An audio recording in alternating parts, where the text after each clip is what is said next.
So we're here with Harry Taylor at the Living Liberally National Conference in Charlotte, North Carolina at Madison's. Thanks so much for taking the time to talk to us.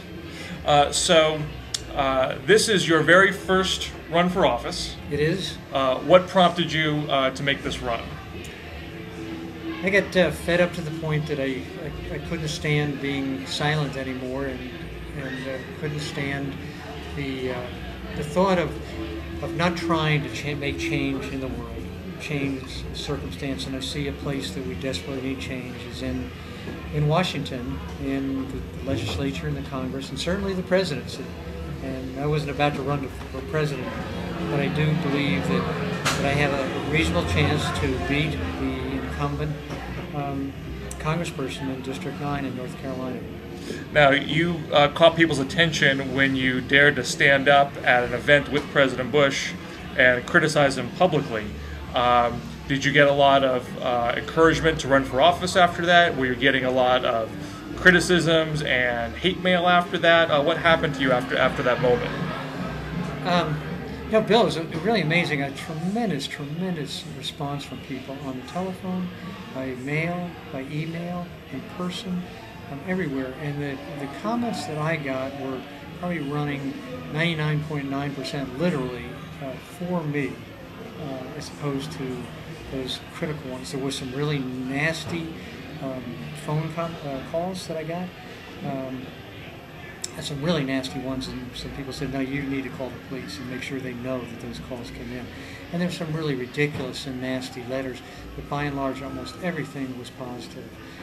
Nobody came to me to ask me to run, and I thought somebody would. I'd never wanted to do that before in my life, and it's such a hard thing. I wonder sometimes why I want to do it, but nobody came to me to ask me to do it. But I decided that we need change so desperately in this country, and I had a following, and I thought I had an opportunity to maybe take an important post away from the Republican Party by taking Sue Martin's seat away from her. So it took me a year to make the decision. I realized there was an opportunity to take a seat, an important seat away from them, one that they think they own. And so it took me a year to make that decision. I finally made the decision. The last component was to say, if I got there, I was successful getting to Washington, could I make a difference? And I finally decided if she wasn't there, I was. And that was one more vote for peace, one more vote for people, one more vote for health care, one more vote for jobs, one more vote for compassion and common sense. And so it would be worthwhile trying to do that. And so I decided, yes, I'll give this a try. What's happening economically in this congressional district, and what can you offer that the current congressperson hasn't done in the past 8 years to fix the economy? Absolutely. My level of compassion and understanding is substantially different from hers. The fact is that everybody that can work should work, and everybody that wants to work should have a job. We need to be able to earn our keep. And there's not many people, in spite of the fact that conservatives think everybody wants to go on a dole, most people want to earn their keep, and they want to do it in a responsible way. They want to try to achieve some semblance of the American dream. So jobs are absolutely critical, and we can't go giving away jobs to other places through trade deals, and give jobs away to other countries and then give tax benefits to the companies that are doing that is insanity. We have to protect those jobs. I lived in Colorado for 20 years before I came here to Charlotte 20 years ago. And Roy Romer was running for the governor's office in Charlotte. We were in a terrible depression in Colorado at the time. And Roy said, he used to go around the state and he said, quality of life starts with a job. And it does. It's critical. It's not so critical that we can afford to destroy our air or destroy our water sources, but jobs are critical, and we need to look at that all the time. So what can government do to create more jobs, or should it be a conservative approach where government should stand out of the way and let the free market create more jobs?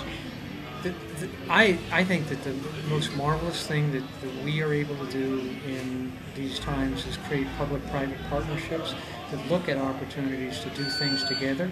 That we should support industries that we want to support, that make sense. Like we should be supporting coal. We should be supporting clean power industry. So we should be supporting solar. We should be supporting wind power instead of supporting gas companies. Instead of supporting oil, we can do those with subsidies, and we can do those with tax credits. We can't necessarily make markets, but we can influence markets to change. And we can be. We know right now today, as witnessed by the bridge collapse in Minnesota on the Mississippi River a year ago or thereabouts, that was like one of the very first warning signs of the problems we have with our highway and bridge infrastructure. We hear it talked about all the time, but we can create tremendous amounts of jobs in engineering and supplies and mining for stone and Portland cement. We have extraordinary opportunities, and we're at a time now where we need to address those things, so we can do it as a country, provide tremendous job opportunities to rebuild that bridge and highway infrastructure, and we can do that. That can happen.